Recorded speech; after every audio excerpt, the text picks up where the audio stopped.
Welcome. Today we're gonna talk about another position role, the Libero. By the way, thank you very much, Thomas Fuente Alba, one of my followers who requested this video.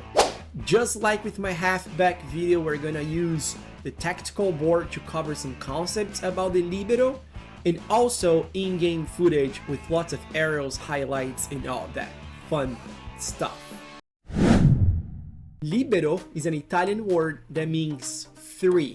Back in the day, when football was a little bit different, Libero was the position of a center back who played behind two other center backs.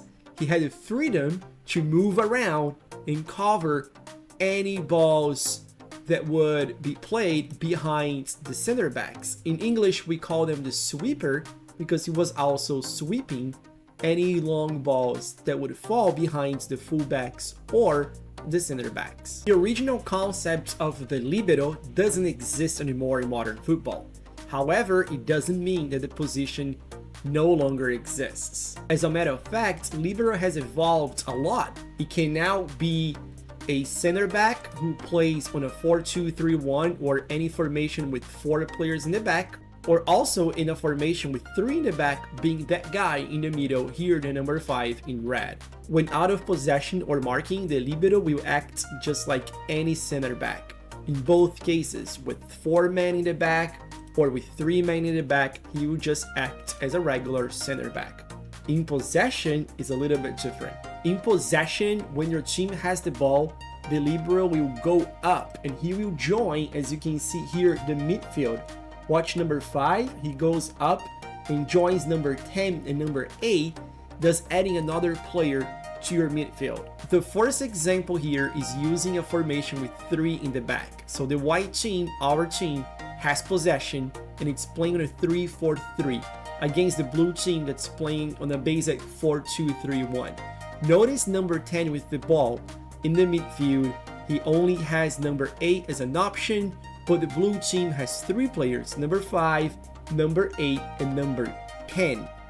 Now watch the Libero number 5, when he goes up, as we discussed this before, he will join the midfield, and now it's a 3 versus 3 situation. So by moving up, at least he gave our team the same numbers of players in the midfield during the transition or the build-up. The same concept can be used for a basic 4-2-3-1 with number 4 being the Libero. Watch, he will go up, that's what he does in possession, and he will join the midfield while number 3 will sort of cover him. We'll talk about it in more detail during the in-game footage, but notice that now we have 4 players in the midfield. Number 4 is the Libero with number 5, number 8, and number 10. So here's another practical example. We are the white team now playing on a 4-2-3-1 against the blue team that's playing on a 4-3-3. As you can see, the number of players in the midfield is the same. We have 3 players in white and 3 players in blue. But notice what Libero will do with our number 4 in red. He will go up, and now we have numerical advantage with 4 players in the middle against 3. So far, very easy, right? When defending, the Libero will just act as a regular center back, and when in possession, the Libero will go up and join the midfield. That's the basic theory. But let's see how it actually works in-game, the advantages, the disadvantages, and also the attributes you need to look for in a player that will play in that position as Libero. So we're in the game, and the first footage we're gonna talk about how the Libero works defensively on a formation with 3 in the back.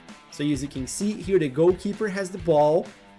So this is out of possession. We are playing, as I mentioned, on a 3-4-3. It's very clear here on the footage. You can see that the opposition is playing on a 4-4-2.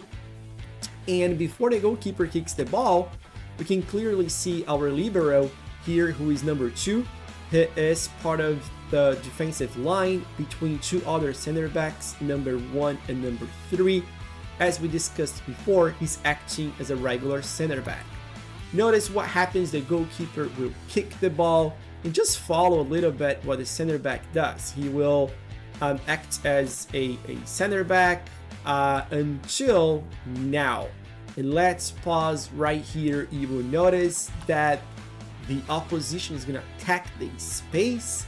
The player in yellow will attack the space, and unfortunately, two of my defenders are not going to follow him. Don't ask me why.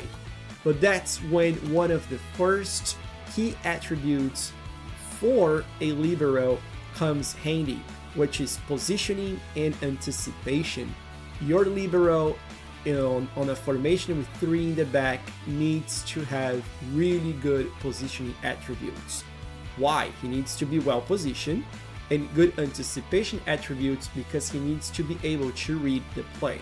Now watch what happens next. He will attack the space, but luckily my libero saw that coming, and he will cover the back line and he will block the shot. Really well done. Let's talk about the libero in a formation with 3 in the back, but now in possession. We're going to start the video with the opposition with the ball.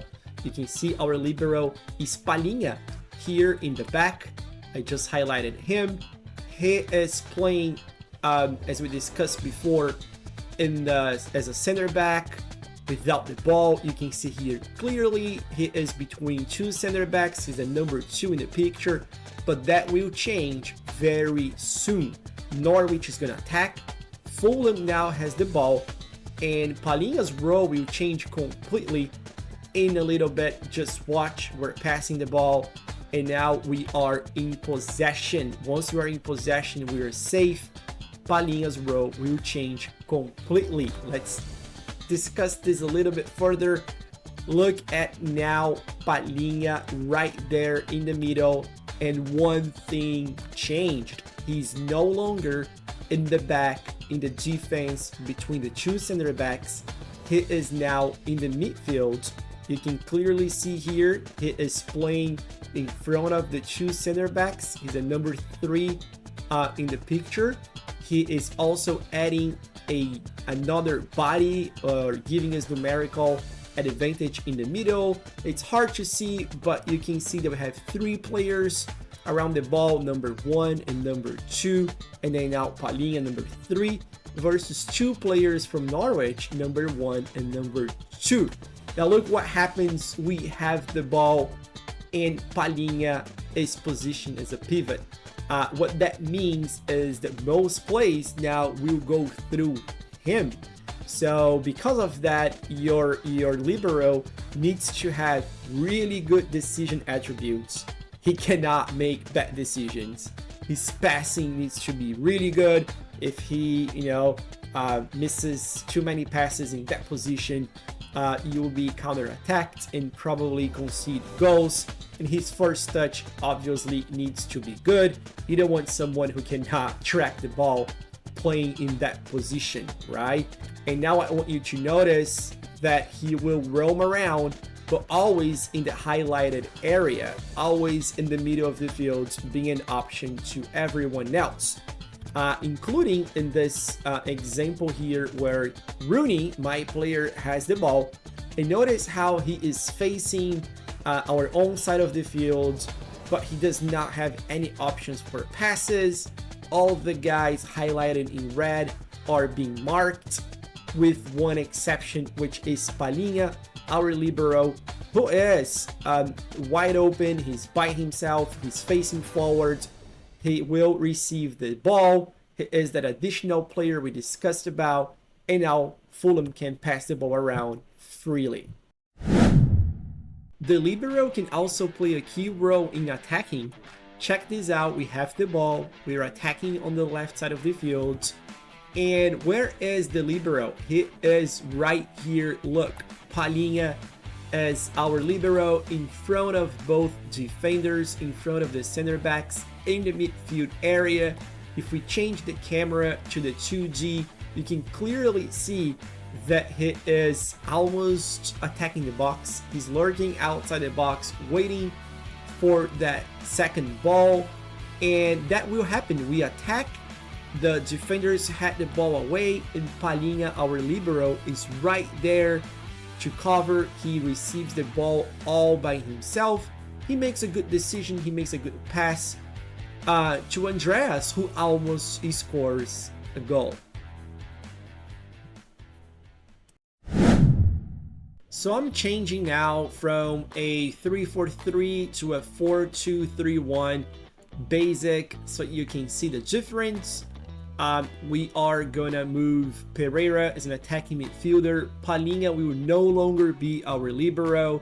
We will play with Ream, the American center back, as our libero, at least for the next couple of videos. Let's start by watching Ream defensively. As we discussed, he will play as a regular libero in the back as a center back, here number 2, next to another center back number 3, and 2 wing backs number 1 and number 4. You can see they're all lined up in the defense while other players are in the midfield or attack.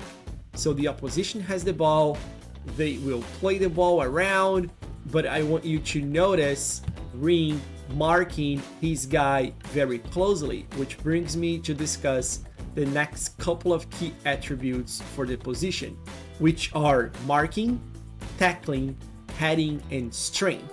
Marking because, of course, when out of possession, your player as a center back needs to mark the opposition very closely. They need to be able to tackle them and tackle them hard and tackle them well. Heading and strength also very important because you will get balls in the box that you want to make sure you have a center back who is capable of jumping and heading the ball away, and strength, of course, because he needs to have the physical advantage against his opponents. So moving forward, you can see he marks his guy very closely, which is what we want him to do as a center back. Now it's one of my favorite parts. Let's look at the libero playing in possession in a 4-2-3-1. You can see here in the video Ream as our libero. He will receive the ball, he makes a good pass, the team starts playing out of the back. Notice that Ream right now is in the back, he is in defense, but he will move to the midfield really soon. Just watch him closely and notice how he moves across the field. We will play and watch him going up, and let's stop here because now you can see that he is no longer in defense, he is part of the midfield. And then if you look a little bit closely, you can see that our libero is now playing next to another center mid, next to the wing back, in front of the center back. However, there is a problem here because there is a guy who is completely free, an attacker that no one is marking. There is a way to fix the problem, and I will show you right now. The problem is our wing back. As you can see, our wing back is in support. We need to change that to wing inverted fullback, and I will show you why that's gonna make a huge difference. So let's come back here to the game. You see that we have the ball, our center back here, the first guy in the video has the ball. Ream as our libero is next to him as a center back, and now the wing back Sosa is playing as an inverted fullback. That's the key difference. So we have the ball, we're in defense, and let's see what's gonna happen. You need to pay attention here because Ream as a libero will go up to join the midfield, and the inverted fullback Sosa will come and replace him. He will cover him in the back and do a partnership with another center back. Just watch it now, watch both of them. Ream goes up, and then Sosa will come to the midfield, and let's stop right here. We fixed the problem because now in defense we have a center back and an inverted fullback. We also have our libero who is playing as a midfielder, as a center midfielder here. I want to take this moment to talk about one more key attribute, which in my opinion is work rate. your libero will go back and forth a lot during the game between joining the midfield and tracking back to help the defense. So a player with low work rate may not be the best option for you for a libero. Let's watch here now under the 2D field, because this is a great way of showing how the players will move in a different way. Our libero is right here, number 3, Ream, and our inverted fullback is number 6, and now we will show him next right here. Notice how he will do the same. He will track back to help the defense when Ream goes up to join the midfield. So let's see that happening right now. Notice both of them. Ream goes up and the inverted fullback joins the defense. Very clear. And Ream will receive the ball. He is now supporting the attack, but you can see that in the back we have 2 defenders against 2 attackers. So remember, when you use a libero with 4 men in the back, make sure that one of your fullbacks is an inverted fullback. Let's see what happens. Ream tries to attack. It is not his expertise. He loses the ball, but that's okay. It happens. That's not his strength anyways. I hope you liked this video. If there is another position or role you want me to cover, just drop a message here in the comment section. And if you liked the video, of course, like it, subscribe to this new channel, and thank you very much.